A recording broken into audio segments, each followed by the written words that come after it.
Honorable Kiari, the floor is yours. Wow. Thank you very much, Mr. Speaker.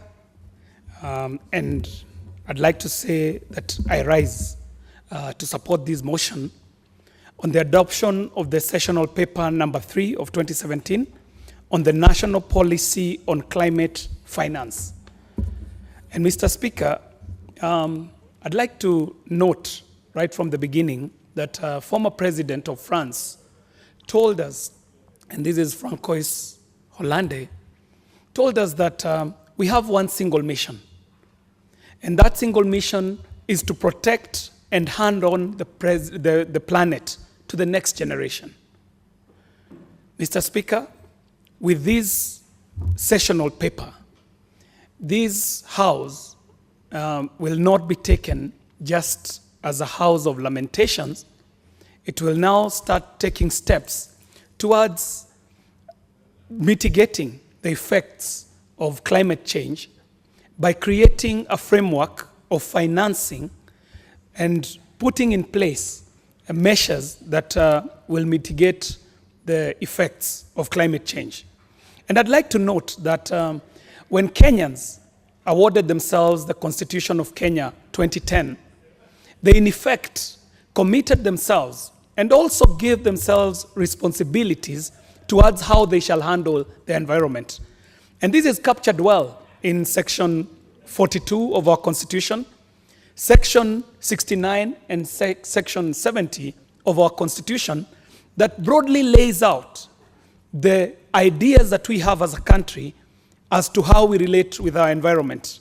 Mr. Speaker, sir, we are a country of aspirations, and our aspirations are captured elsewhere beyond our Constitution.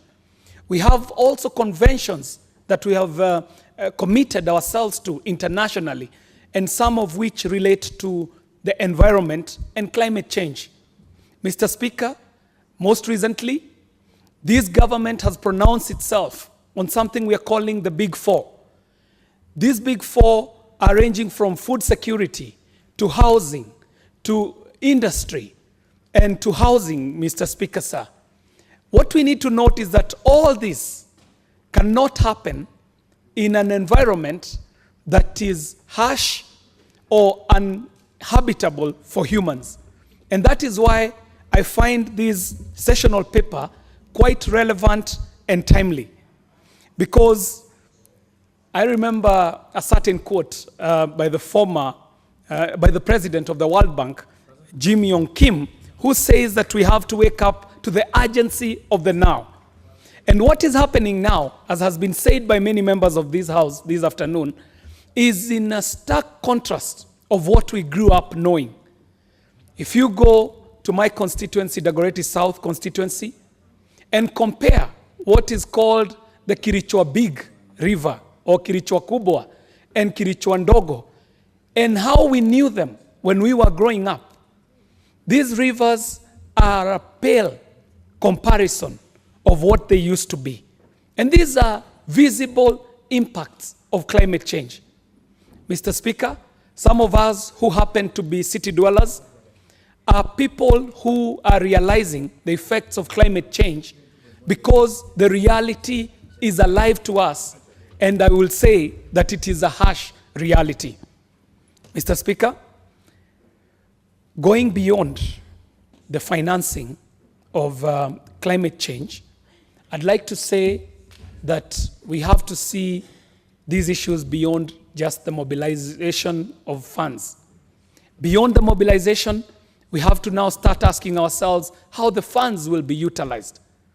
And to my mind, Mr. Speaker, there are two issues that we really need to invest in. And the first issue is that we need to plug in the academia in this country. We have universities upon universities in this country. We need to put resource into research on issues of climate change. We need to find out what are the new and emerging trends that we can plug into the new knowledge that is coming up. And even as we do that, this research will have to dip into the past and see what it is that our forefathers were doing right.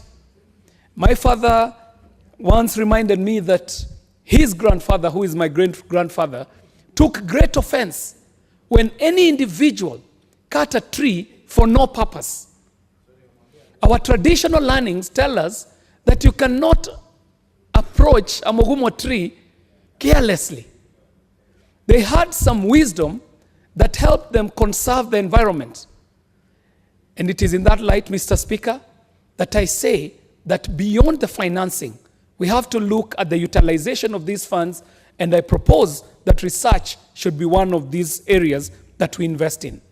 The second area, Mr. Speaker, that I think we really need to invest on is compliance. And I say this being a representative of a constituency that is in the great city of Nairobi. And Mr. Speaker, sir, I have to say that the greatest offenders of our environment are actually the elite and the very well-to-do. And Mr. Speaker, with great responsibility, with great power, comes great responsibility. On the issue of compliance, Mr. Speaker, we need to invest in making sure that those who are most able are also most responsible in taking care of our environment.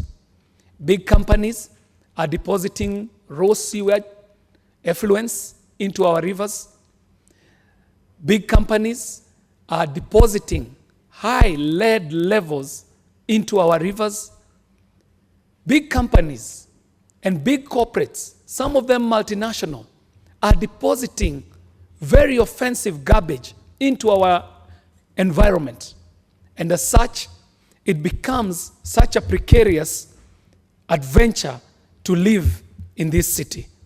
Mr. Speaker, those are two areas that I think we will need to invest in going forward as we tackle the issue of climate change.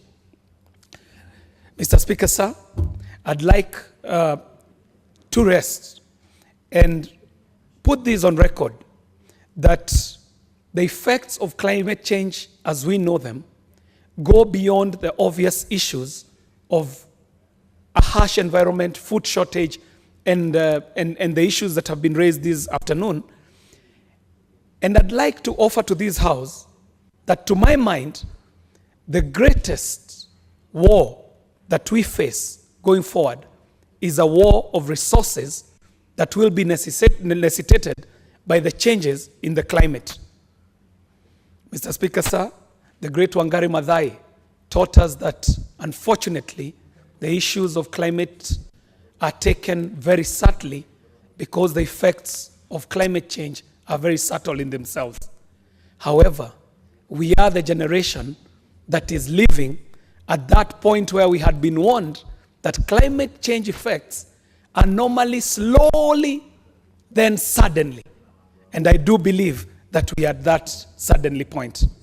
That is why I'd like to say that we are the first generation that is able to end poverty and the last generation that can take steps to avoid the worst impacts of climate change. Generations will judge us harshly if we fail to uphold our moral and historical responsibilities. These are not KJ's words. These are the words of the former Secretary General